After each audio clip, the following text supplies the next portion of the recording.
सकट चौथ पर पढ़े ये व्रत कथा। गणेश जी आपकी संतान को देंगे दीर्घायु होने का आशीर्वाद। सकट चौथ का व्रत सोमवार 29 जनवरी को रखा जाएगा और इस दिन गणेश जी की विधि विधान से पूजा की जाती है और पूजा में व्रत कथा का पाठ करने का विशेष महत्व माना गया है।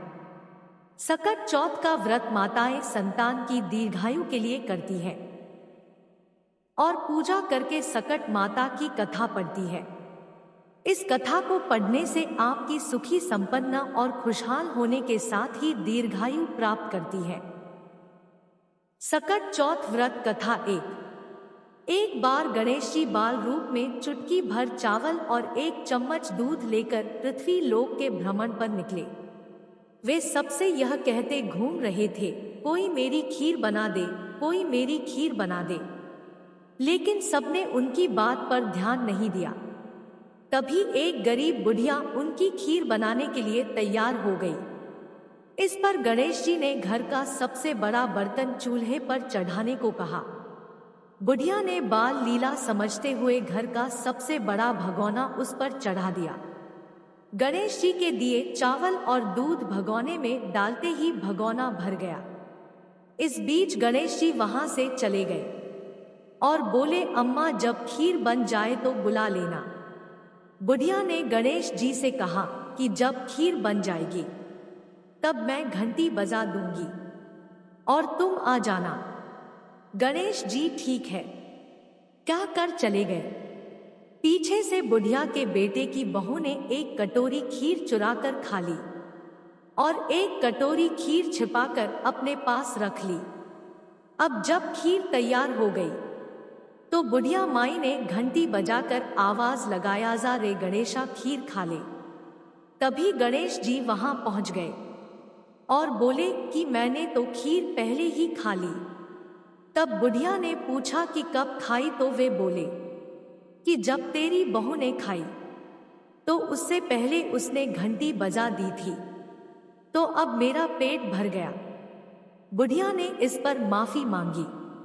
इसके बाद जब बुढ़िया ने पूछा कि बाकी बची खीर का क्या करें, तो गणेश जी ने उसे नगर में बांटने को कहा और जो बचे उसे अपने घर की जमीन में गड्ढा करके दबा दे। बुढ़िया ने ऐसा ही किया। पूरे नगर में खीर बंटवाई और बची हुई खीर को जमीन में गड़ दिया। अगले दिन जब बुढ़िया उठी तो उसे अपनी झोपड़ी महल में बदली हुई और खीर के बर्तन सोने जवाहरातों से भरे मिले। गणेश जी की कृपा से बुढ़िया का घर धन दौलत से भर गया। हे गणेश जी, भगवान जैसे बुढ़िया को सुखी किया वैसे सबको खुश रखें। सकट चौथ व्रत कथा 2। किसी नगर में एक कुम्हार रहता था। एक बार जब उसने बर्तन बनाकर आवा लगाया तो आवा नहीं पका। हारकर वह राजा के पास जाकर प्रार्थना करने लगा कि आवा पक ही नहीं रहा है। राजा ने पंडित को बुलाकर कारण पूछा तो राज पंडित ने कहा कि हर बार आवा लगाते समय बच्चे की बलि देने से आवा पक जाएगा। राजा का आदेश हो गया। बलि आरंभ हुई। जिस परिवार की बारी होती वह परिवार अपने बच्चों में से एक बच्चा बलि के लिए भेज देता। इसी तरह कुछ दिनों बाद सकट के दिन एक बुढ़िया के लड़के की बारी आई। बुढ़िया के लिए वही जीवन का सहारा था, लेकिन राज आज्ञा के आगे किसी की नहीं चलती। दुआ की बुढ़िया सोच रही थी कि मेरा तो एक ही बेटा है, वह भी सकट के दिन मुझसे जुदा हो जाएगा। बुढ़िया ने लड़के को सकट की सुपारी और दूध का बीड़ा देकर कहा, भगवान का नाम लेकर आवा में बैठ जाना, सकट माता रक्षा करेंगी। बालक को आवा में बैठा दिया गया और बुढ़िया सकट माता के सामने बैठकर पूजा करने लगी। पहले तो आवा पकने में कई दिन लग जाते थे, पर इस बार सकट माता की कृपा से एक ही रात में आवा पक गया था। सवेरे कुम्हार ने देखा तो हैरान रह गया। आवा पक गया था। बुढ़िया का बेटा भी सुरक्षित था और अन्य बालक भी जीवित हो गए थे। नगरवासियों ने सकट की महिमा स्वीकार की तथा लड़के को भी धन्य माना। तब से आज तक सकट की विधि विधान से पूजा की जाती है। सकट चौथ व्रत कथा 3। एक साहूकार और एक साहूकारनी थे। वह धर्म पुण्य को नहीं मानते थे। इसके कारण उनके कोई बच्चा नहीं था। एक दिन साहूकारनी पड़ोसी के घर गई। उस दिन सकट चौथ था। वहां पड़ोसन सकट चौथ की पूजा करके कहानी सुना रही थी। साहूकारनी ने पड़ोसन से पूछा, तुम क्या कर रही हो? तब पड़ोसन बोली कि आज चौथ का व्रत है, इसलिए कहानी सुना रही हूं। तब साहूकारनी बोली, चौथ के व्रत करने से क्या होता है? तब पड़ोसन बोली, इसे करने से अन्न, धन, सुहाग, पुत्र सब मिलता है। तब साहूकारनी ने कहा, यदि मेरा गर्भ रह जाए तो मैं 1.25 सेर तिलकुट करूंगी और चौथ का व्रत करूंगी। श्री गणेश भगवान की कृपा से साहूकारनी के गर्भ रह गया। तो वह बोली कि मेरे लड़का हो जाए तो मैं 2.5 सेर तिलकुट करूंगी। कुछ दिन बाद उसके लड़का हो गया तो वह बोली कि हे चौथ भगवान, मेरे बेटे का विवाह हो जाएगा तो 5.25 सेर का तिलकुट करूंगी। ऐसे ही समय बीतता गया और वर्षों बाद उसके बेटे का विवाह तय हो गया और उसका बेटा विवाह करने चला गया। लेकिन उस साहूकारनी ने तिलकुट नहीं किया। इस कारण से चौथ देव क्रोधित हो गए और उन्होंने फेरों से उसके बेटे को उठाकर पीपल के पेड़ पर बिठा दिया। सभी वर को खोजने लगे पर वो नहीं मिला। हताश होकर सारे लोग अपने अपने घर को लौट गए। इधर जिस लड़की से साहूकारनी के लड़के का विवाह होने वाला था, वह अपनी सहेलियों के साथ गणगौर पूजने के लिए जंगल में डूब लेने गई। तभी रास्ते में पीपल के पेड़ से आवाज आई, ओ मेरी अर्धब्यही।